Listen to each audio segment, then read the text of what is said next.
Most people would know you from The Four, right? Yeah. NBC's The Four. Yeah. You guys know? Okay, she's smiling like, yeah, I voted for her. But you were singing way before The Four. Yeah. Yeah. So do you think your career took an upswing, or was it already on the upswing?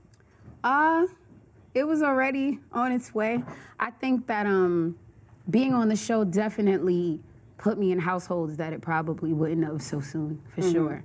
You know, I thank God that I was already doing what I was doing as an artist before I got there, so that was a blessing. Yeah. Yeah. Because a lot of people say that those type of shows kind of send them spiraling down. What's your thought about that? I can understand how, I can understand why. For some, I think that, especially if they weren't really doing anything before, and if they decide that this one moment in their life will make or break who they are and what they are. Like the decision that these people make or anyone makes says that, okay, I am worthy, I am valid. Like it validates their talent, their dreams. And if they think like that going in, then it can absolutely destroy you. But if you, before you went in, you were like, listen, I was doing this before I got here. Hopefully this helps. Listen, I'm the shit now. I'm gonna be the shit then. That 10,000 hours makes a difference, you know. Oh, you better say that again. That 10,000 hours makes a difference. It makes a huge difference. So I'm grateful for the opportunity, and I'm thankful for the people that I met and the people that have been encouraging me and like, oh my God, I love you, please put out music since then. But I'm grateful that I had already had a foundation before that. Yeah. You know, so. Yeah. Yeah. Now, your video, Coffee in the Morning. Yeah. So who decided to put Nina Simone in the song? I did. What is that about? And did you have to get permission for that? I don't know if you guys heard the beginning of the song and the end of the song. That was the legendary Nina Simone. And you know it because in the video, look, the video was fire, girl. Thank you.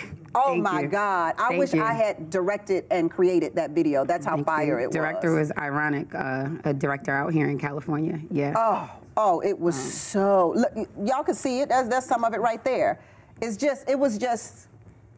It was classy, it was unique, it was just a bomb video. And the T reminded me of Get Out.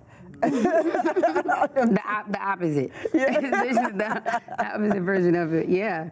So how'd you come up with the concept? What is the concept about? It's literally about beautiful blackness. So one, I used to be a teacher, teaching music, vocal and musical theater.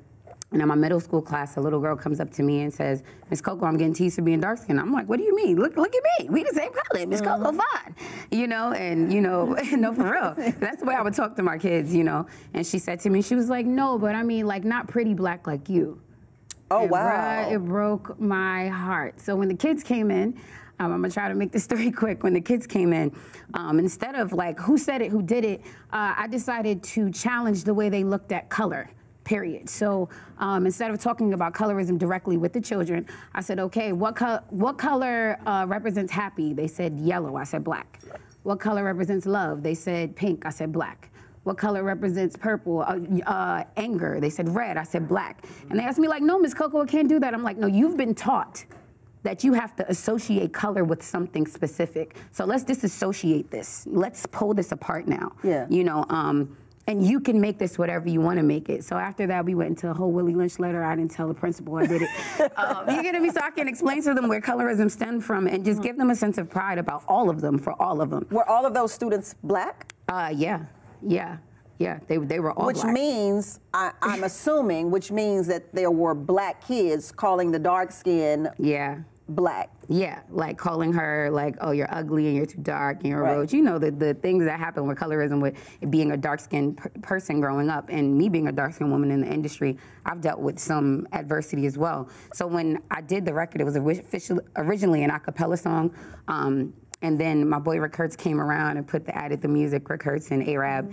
And then when it was time for the video, instead of me talking about colorism, because I had gotten flack from black people telling me like, oh no, this doesn't exist in the music industry, you hate yourself. First of all, that colorism doesn't exist in the music industry? Yes, people, you start to talk about it and people will literally be like, that's not true. What about Kelly Rowland and India.Arie? I'm like, you just named two of us. Two. Well, not only that, if you talk to Kelly Rowland and India Irie, they will say the same thing. Right, but now it's starting to become more prevalent. Now it's starting to be cool to be, you know, black. To be dark, To be dark, but at no, a time it wasn't. It's always been cool to be dark. Yeah, that's a fact. Otherwise, tans wouldn't exist. That's a fact. That's a fact. So when I made the video, instead of creating something that was going to be like, oh, I'm upset, I'm angry, you can't call me bitter. What I'm gonna do is I'm gonna literally create what I want to see. And if I make this a normal thing, if I make this normal, if I start off myself using my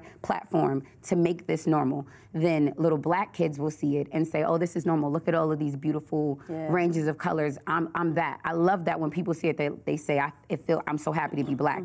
And also that people of other races would see that and see that as normal. So that way this stuff will stop existing eventually. You have to make if I start creating something, exactly, if I start creating stuff that continuously looks like this, then eventually this will become so normal to you, then that what happened in my class won't happen. And I know it's a long, long road, but it's worth it. Well, you have to start somewhere. Yeah. My question is, when we do that, do we then cast away white people? Do we cast away light-skinned blacks? Do we cast away? Oh, no. How do you view and that? This is why you see every complexion in my videos. The women, the men. That's important because I don't want to create a divide. That my little sister is I like to call her pecan tan, like my grandma said. And I wish somebody would say a word about my baby sister. You will have me to deal with. You get what I mean? Like in my class, this is why I never took one kid and then did this and was like, no, and you can't, no, let me just teach you all as a whole what this is. Right. And teach you more about your history so that you can love on yourselves and love on each other a little better. I don't want divide. That's not what I want. It was important to speak about certain things because this was happening specifically to a certain group of people. Right, absolutely. But in the way that I was doing it, even with the video and even with the song, I wanted it to be where it is a sense of unity. And that's important. I got that. That's completely important. That's exactly what I want. I want it to be unified. I don't want it to be ignored, the issue to be ignored, but the unification of it speaks way bigger volumes than the separation. That's one of the reasons why I enjoyed the movie Queen and Slim. To see those two chocolate bodies all over each other like that. I believe it. Girl, that was so sexy, that chocolateness. I was like, oh! Deep dark heaven. that part. Yeah, that part. Yeah. You caught the eye of Dr. Dre, Anderson .Paak. By the grace of God. How so? How did that happen? There's an amazing producer and soundscaper and just amazing creative artist. His name is Focus 3 Dots. And I met him and we did a record together and he played it for Dre a couple years ago. And then the weekend that I was on the 4, I got off the show, I could have went right home, but I stayed for the weekend and I let Focus know that I was still in town. And he says, hey, you know, I want to come to the studio. I was like, yeah, he's like, when? Come right now. So I get there and Dr. Dre's in the middle of the console room and I'm like, my episode had an air jet, so I just lost on a TV show, and this had nothing to do with the TV show because nobody even knew that I was on it. I didn't tell anybody, and I just went in and we met and we worked that day, and it's been great ever since. You worked with him that day? Yeah, I worked with him that day. So tell me, take me to the, look, I hate when people tell stories, they be skipping over the good part. So you go in with Focus. Yeah. You like, okay, hey Focus, how you doing? And Focus like, what's up, dog? Yeah, you know, you good. And, okay, Dre, this my girl, you know, Coco, Sarai. And Dre says what? Well, Focus says, yo, you gotta hear it, Coach. And Dre says, well, the mic hot. And I was like, shit, you ain't said that but a word. Oh, he said the mic hot. See, that's what he said. He said the mic's hot. And I was like, all right, well, it was good, you know? And we ended up, So what did you, when the mic was hot, you get on it, right? Yeah. You get on the hot mic. Yeah. And you do what? And I started singing. What happens is they were working on music, and I'm humming coming up with a melody. And I felt like, first of all, Dr. Dre you guys already know he's incredible, but his ear is insane. Like his ears are insane. And I'm like humming a little bit, like, and he's like, what's that?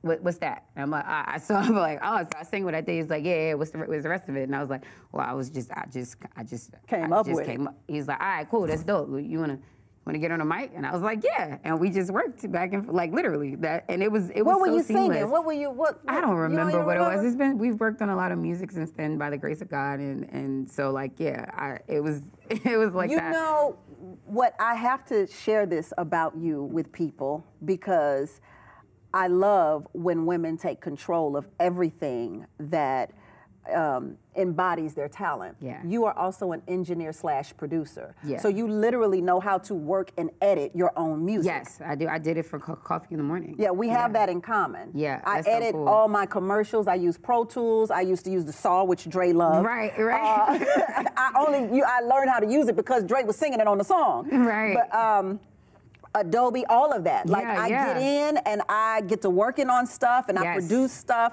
So to find out that there's a woman, and Missy Elliott is like my God, my shero, right? Because of her production skills. Yeah. And so to know, Coco, that you not only sing on the mic, girl, you get behind that bad boy and start running that board. Absolutely. Well, and I'm learning even more from Dr. Dre now. Like he's that's your name dropping, y'all. No, not even. Oh, well, you know, I got Dr.